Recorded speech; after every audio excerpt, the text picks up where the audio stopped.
Olá, alunos de redes de comunicação de dados. Retomando então mais uma aula gravada, né, sobre camada de aplicação. Então, já vimos os conceitos iniciais sobre a camada de aplicação, vimos os conceitos do HTTP, apresentação de páginas na web, protocolo responsável. Vimos também a questão dos cookies, dos servidores proxy, né, que fazem web cache. E agora vamos ver correio eletrônico. Ok? Então, é mais uma aplicação, não é, que é suportada na camada de transporte pelo TCP. Por que o correio eletrônico é suportado na camada de transporte pelo TCP? Porque ele precisa de confiabilidade. Não há como suportar perdas. Ele não suporta perdas. Né? E com relação a atraso, né? Ainda mais correio eletrônico, né? Tem gente que lê e-mail uma semana depois. Né? Então não é de nenhuma maneira de tempo real. Então não tem problemas com atrasos na comunicação. Então, correio eletrônico é suportado na camada de transporte pelo TCP. Né? O correio eletrônico ele tem três componentes principais: o agente de usuário, os servidores de correio, né, e o protocolo SMTP, Simple Mail Transfer Protocol. Então, o agente de usuário é o software que está instalado na sua máquina, que vai te apresentar o conteúdo de e-mail, os servidores de correio que vão armazenar essas mensagens, e o SMTP é o protocolo que vai gerenciar essa troca de informações. Né? Então aí, olha só, o agente de usuário. O agente de usuário, ele é o leitor de correio, ele é o software que vai te apresentar as mensagens. Né? Vai te permitir fazer composição, edição, leitura das mensagens de correio. Inúmeros exemplos de softwares dedicados, de agentes de usuários dedicados a isso, o mais famoso Outlook, né? E que vai organizar as mensagens de entrada e de saída que são armazenadas no servidor. Né? Isso quando você usa um software específico, um agente de usuário específico para correio eletrônico. Há a opção também de você emular o correio eletrônico sobre HTTP, que é o que a gente faz quando a gente utiliza Gmail, quando a gente utiliza Yahoo, né? Então a gente está emulando o correio eletrônico, a aplicação de correio eletrônico em mensagens HTTP. Né? Aí não há que se falar em agente de usuário. O agente de usuário é quando você usa o Outlook, um software específico para isso. Servidores de correio. Os servidores de correio, né, tem a caixa postal, né? Por exemplo, a caixa postal que contém as mensagens que chegaram, mas que ainda não foram lidas para o usuário. Então ele organiza essa caixa postal. Né? Organiza também uma fila de mensagens, contém as mensagens de correio a serem enviadas, por exemplo. Né?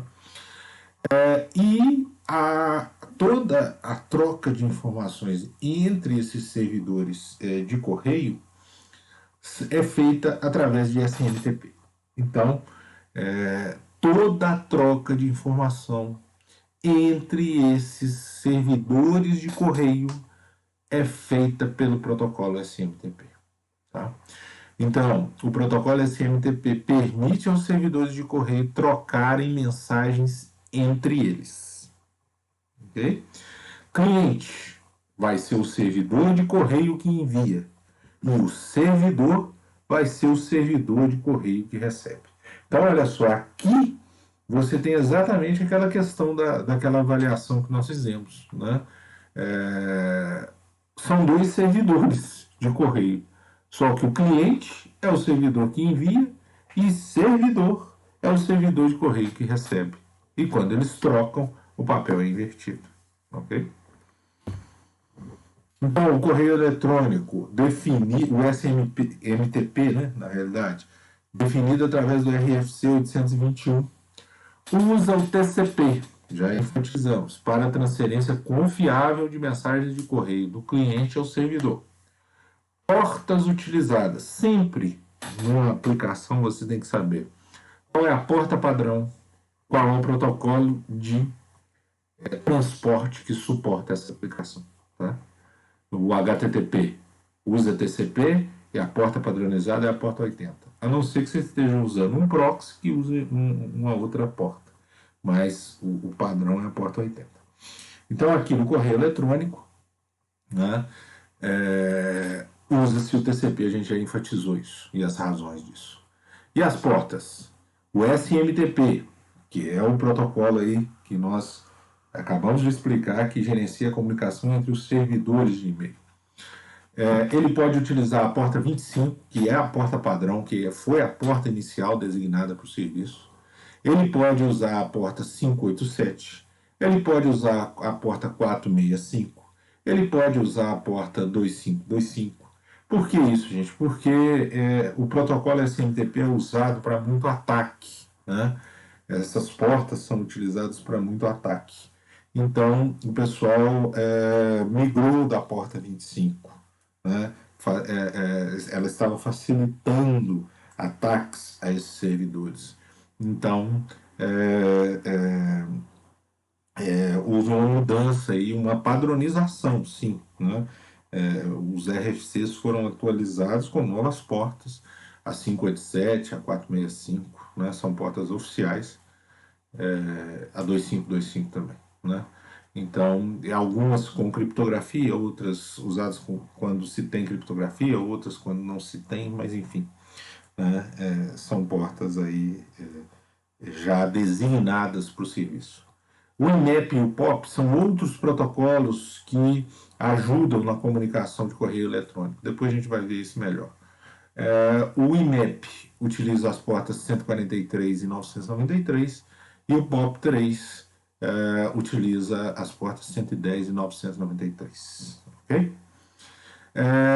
O SMTP, ele faz uma transferência direta. O que significa? Servidor que envia para o servidor que recebe. Ou seja, não há servidor intermediário de correio. É a forma como ele foi organizado. Né? Então, a transferência é feita diretamente do cliente para o servidor. Né?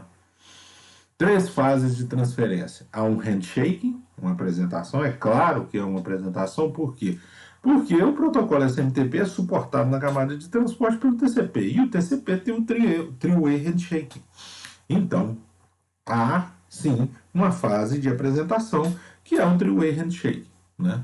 Depois uma transferência propriamente dita de mensagens e depois um fechamento de conexão, que também é exigido pelo TCP. Né? A interação também é de comando-resposta, muito parecido com HTTP. Né? Então, existem comandos que são textos em ASCII e respostas, que são códigos de status e frase. Um número e uma frase tendo um certo significado de resposta ao que foi pedido. Né? As mensagens devem ser formatadas em código ASCII de 7 bits. O que significa isso aqui, gente? O protocolo de correio, gente, foi a primeira aplicação que rodou sobre a internet. Tá? Isso lá na década de 70, bem no início, né? Lá entre ARPANET e internet. O protocolo de e-mail concebido naquela época se imaginou simplesmente como cartas enviadas pela rede. Ou seja, texto. Não mais que texto, somente texto. Mas com o desenrolar da história, né, as pessoas tiveram a necessidade de anexar outros tipos de mensagens nos e-mails. Houve a necessidade de se anexar documentos, arquivos em PDF, fotos, vídeos, mas o protocolo ele não foi concebido para isso. Então, o protocolo ele só aceita código ASCII. Por isso que você tem que anexar. Né? Naquele processo de anexar, você está transformando, né, do seu dado para ASCII, para ser transportado pelo SMTP. Tá? E depois, obviamente, você tem que extrair, né, o processo inverso. Então, por isso, o protocolo de e-mail foi concebido para texto. Né? Então, se você quer trafegar outra coisa que não seja texto, você tem que transformar. É isso que você faz quando anexa. Exemplo de interação SMTP, olha, lembra lá, ó, comandos, texto em ASCII e resposta, números e frase. Né? Então aqui já é uma resposta, 220, hamburger.edu, hello, Então, aí são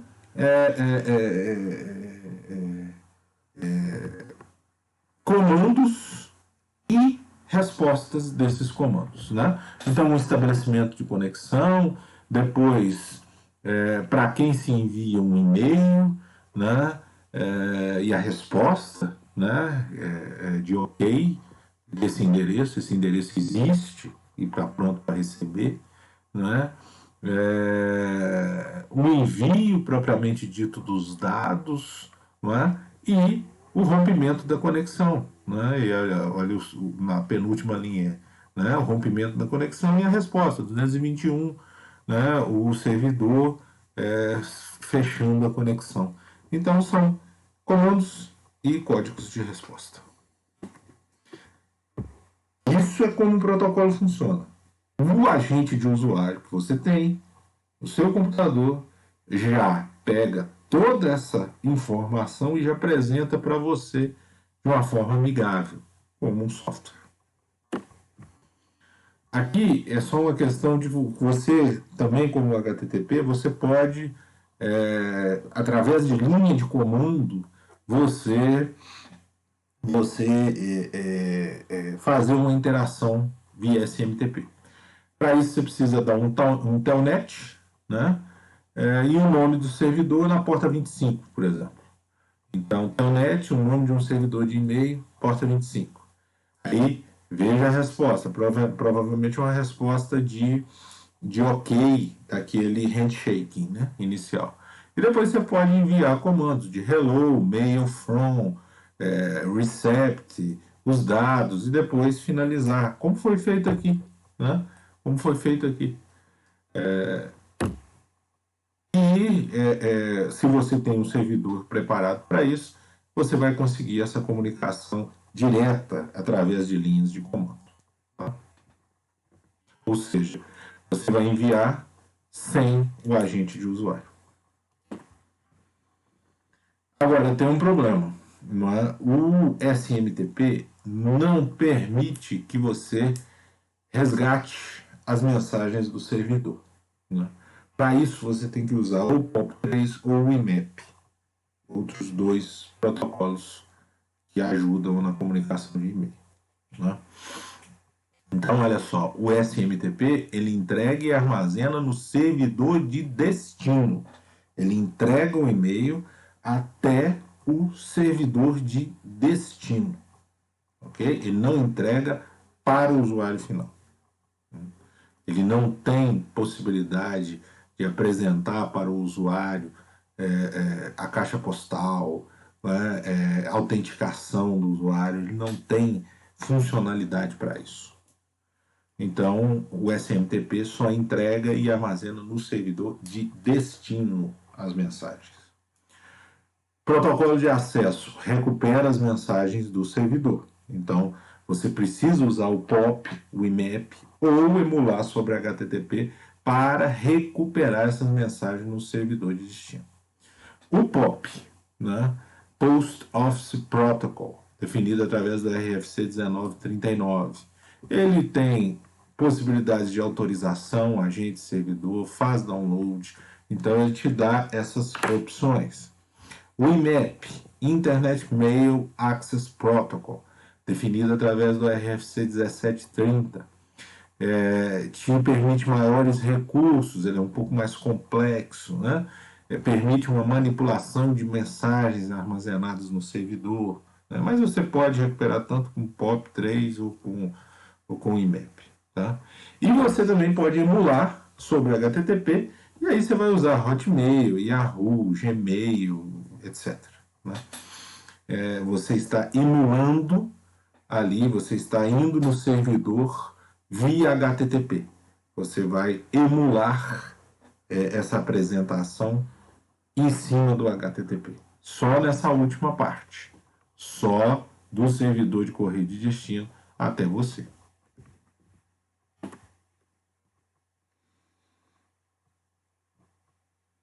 O DNS a gente vê em outra aula. Vamos ver aqui, olha, aproveitar o tempo e vamos ver o FTP, né? O FTP, ele é um protocolo de transferência de arquivo. Um protocolo de transferência de arquivo. File Transfer Protocol. Né? Qual é o protocolo da camada de transporte usado pelo FTP? TCP, ele é suportado na camada de transporte pelo TCP. Por quê? Porque a transferência de arquivo, então, necessita confiabilidade. Em contrapartida, não há problema com atraso. Né? Então, essa questão do FTP. Né? Em muitas aplicações, às vezes, você vai fazer download de um arquivo grande e te dá uma opção fazer por servidor HTTP ou fazer por servidor FTP. É uma escolha que você faz. Ainda hoje é utilizado. Né? Então, o FTP faz a transferência de arquivos para o computador remoto e vice-versa. Utiliza o modelo cliente-servidor. Cliente é o lado que inicia a transferência, seja de ou para o lado remoto. E servidor é o host remoto. Né? Definido através do RFC 959, né?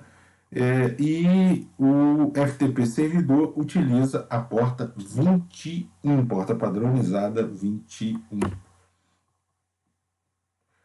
Uma questão interessante do FTP é que ele trabalha controle separado dos dados. Então, existe uma conexão de controle e uma conexão de dados. A conexão de controle é a porta 21. A conexão de dados é a porta 20. Okay? Então, o cliente FTP contata o servidor FTP na porta 21, início da comunicação, né? Especificando o TCP como protocolo de transporte. Claro, já mencionamos por quê. Então, são abertas duas conexões paralelas, uma de controle e uma de dados. A de controle, troca de comandos e respostas entre cliente e servidor. É o que a gente chama de controle fora da banda. Né? E os dados? Os dados do arquivo são trocados com o servidor. O FTP mantém estado. Então, por essa arquitetura, essa forma de trabalhar com duas conexões, ele consegue manter informações de estado. O diretório corrente, a autenticação anterior. Então, quando você está trabalhando com FTP, se houver um crash, tem como você iniciar o download a partir do crash. Você retomar o download, por exemplo, a partir do crash. Por quê? Porque o FTP mantém informação de estado. Okay? Isso é importante. O FTP ele também funciona da mesma forma que o HTTP, da mesma forma que o SMTP. Ele também funciona com comandos e códigos de status. Né? Comandos e códigos de status. Então aí é apresentado alguns exemplos de comandos. Né? Então aqui, ó, user e o username, né? A senha, password, né? List, você vai listar o arquivo no diretório atual, né? Vai recuperar arquivo, vai armazenar arquivo. Então, da mesma forma que o SMTP, né?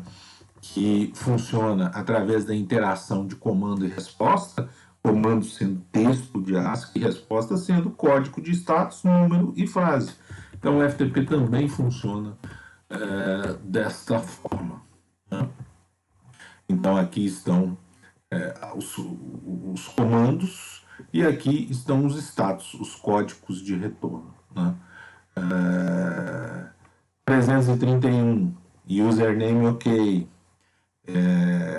Você quer agora a senha, o servidor está te pedindo a senha. 125, data connection já estava aberta, já está aberta, a transferência começando.